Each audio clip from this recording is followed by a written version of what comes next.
All right. So here we go. Inhale. Okay.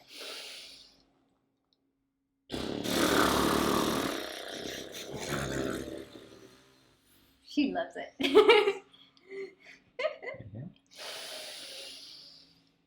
Inhale.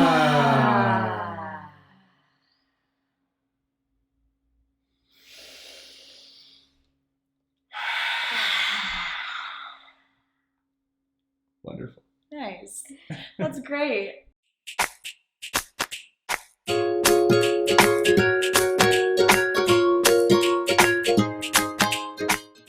Today we're in Tokyo, Japan, speaking with female millennial entrepreneur Gabby Wallace. I am so interested in hearing your journey from pre-entrepreneur to entrepreneur.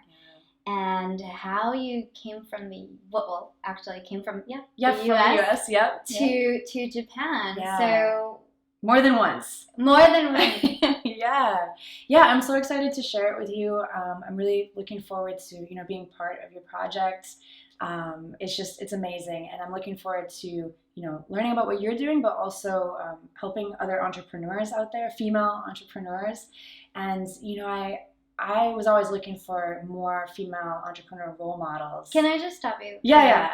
And say that people tend to say this is my project, but once you are part of it, like once you're doing something for it, it becomes our project. Our project. I love it. I really see it as a global community project. And yes, I'm traveling for us, for it, but I really believe that it's an our type thing. I love that. Yeah, that's very inclusive. I really love that. Yeah. So very cool. So thank you for being and doing this.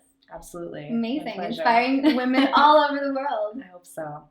But yeah, I'm excited to share with you. So, I mean, where do we start? I can think all the way back to like 6 years old. Take us back to 6 years old. So seriously, when I was 6, I had my best friend Lindsay, and I convinced her to make Play-Doh together, like make our own Play-Doh with flour and butter and like things we found in the kitchen and food coloring. It's like, let's go door to door and sell Play-Doh. And I thought it was the best idea. It was a horrible idea, but you know what? I had that entrepreneurial spirit from like a very young age. Did you actually know how to make Play-Doh? Oh, I heard the word dough in Play-Doh. So I was like, okay, let me get some flour and mix it up with other gooey things in the kitchen. You can imagine it was awful. And just mix in some food coloring. I asked my mom for food coloring, and she gave it to me. Wow. And then plastic little Ziplocs. And I just put some in there, and I was like, okay, Lindsay, we're going to go door to door and see if anyone wants to buy this. And we had a safe neighborhood and everything. And so we went door to door trying to sell this Play-Doh. We made the first one, I think we made a sale because they thought we were cute, 6-year-old girls. And the second one, they had a really big, scary dog that barked a lot, and we like ran off. And that was the end of our sales day. But I share that just, because that's brilliant. I think, it's a silly story. What was I doing at 6 years old, playing on the monkey bars? It's just, I think like you have it. I don't know. It's part of like as a kid you want to just get out there and see what you can do, and the Play-Doh was not like the greatest idea, but you just want to see what's possible. And like, will someone say yes? Will they buy my Play-Doh? And I don't know. I think you're really like open and like, I don't know if it's the right word, but ballsy when you're a kid. You just don't know what you can't do yet, right? You know what my husband taught me recently is that we should use Vagina-y. Actually, Vagina-y. That's so Vagina-y. The problem is like linguistically, it doesn't flow as well. Maybe like vaggy. That's very vaggy. It's so vaggy. I love it. Wow, I really admire your vagginess. It sounds awful. Oh my god, you're making me blush too. I know, I'm definitely blushing right now. I turn red easily. But anyway, yes, ballsy, I get it. Yeah. Vaggy, totally. Ballsy. Yeah, I like that though, the female entrepreneur side of it, yes. Yeah. Cool. So, yeah, and then, just fast forward like another 7 years. Internet, we got internet in the house. I was like 13. eBay was starting to boom. My family and my parents, we used to like, just for fun, go to the neighborhood thrift stores or garage sales or whatever. I was like, you know what? I'm going to start buying things and selling them on eBay.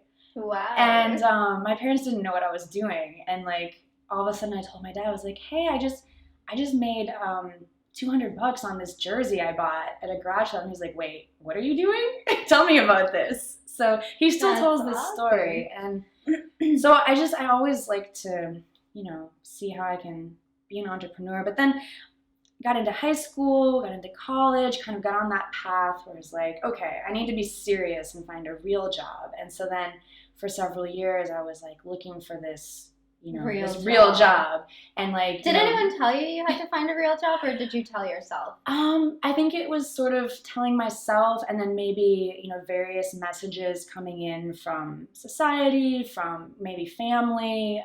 You know, they want you to be stable and they want you to have a happy, healthy, stable life, whatever that means. And so, you know, for maybe the older generation or certain types of people, that means having an employer-employee kind of job. And, you know, I don't necessarily agree with that. That I've found that, you know, working for yourself can be more stable. So where am I going with this? Well, we were talking just briefly before about, you know, you go to school and you think you're going to get your degree and then a job is just going to like poof appear and you're going to be set and life is going to be easy and, you know, you're making a good salary right out of the gates. And that wasn't really my experience. You know, I graduated with my master's in 2010. Yeah. And there weren't a lot of jobs. I was in Boston. Master's in what, sorry? Oh, in teaching English as a second language. Oh, very cool. Yeah.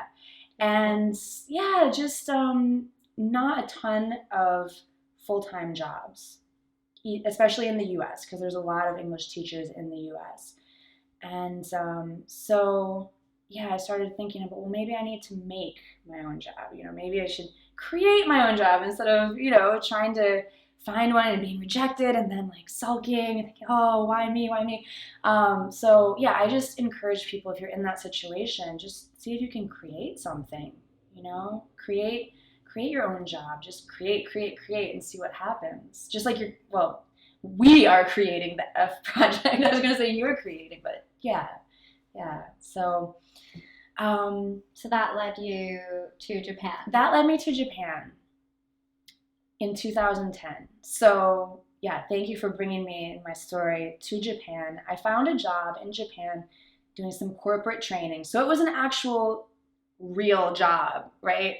And working full time. And that was 2010 to 2011. And in March of 2011, Japan had the biggest earthquake in its history. And I wasn't near the epicenter, but I could feel it. I was so scared and it shook the office. I was working at the time. And a lot of people just seemed like, oh, just another earthquake, because it's often, it's frequent to have little earthquakes here, not realizing it was the biggest one ever. And I'm not really used to earthquakes. I don't know. It freaked me out. I was scared. And then after the news came out about, you know, the nuclear reactor failing and all of the problems that came with it. And it just was one of those moments where I was like, what am I doing? What am I doing with my life? It makes you just think, okay, well, if this was it, like, would I be happy with what I'm doing and where I'm at and how I'm spending my time, who I'm spending my time with, all those questions, right? So at that moment, I was like, you know, I need to just start creating something. I didn't know what. I didn't know I really wanted to even be an entrepreneur, but I knew I needed to do something. And so I started creating instructional videos for English because I was teaching English. I was like, okay, I'm going to start making instructional videos, answering a lot of my clients' questions. Like, they would ask me the same questions over and over and over. And so I thought, okay, why don't I just make a recording so I can refer them to it and say, what kind of questions were they? Oh, like, how can I understand when native speakers speak English? Or how can I speak English, you know, how can I improve my pronunciation? Or how can I like, how can I jump into a conversation when I feel shy and there's a lot of more aggressive English speakers? So sort of communication questions, not really even grammar questions. But so I think my first couple videos were just how to speak more naturally, you know, avoiding that textbook English that you learn. There's a lot of, hello, how are you? I am fine. And you? It's just sounds weird. You get your point across, but I'm trying to help people to be more confident and natural with their communication skills. That's where it started, and been doing that now for 3 years, I guess. And you know, it's been slowly building up. I would say in the last year, it's really grown a lot. I've been working on my YouTube channel, working on a podcast, and had, you know, some good success. I know there's a lot of people who are doing even more, you know, having even more success, but you know, not to compare. I feel like I have more room to grow, but I also feel like I'm at the point where I can share and help other people to start their own entrepreneurial journey, especially other language teachers, because I had a couple like short-term horrible language teaching jobs, and I know just how frustrating it is when you love learning language, you love teaching language, you want to help people, but you're working full time and you can barely enjoy your own life because you're just scraping by. And I want to help other people, especially female language teachers or any kind of teacher, or if you have any kind of skill or knowledge, you can be a teacher. So it's basically anyone. But, you know, to help people just realize you have something to give and you can create something. So that's kind of, you know, I'm continuing to work on my English teaching project, business, but also helping others who want to do the same thing and kind of break free.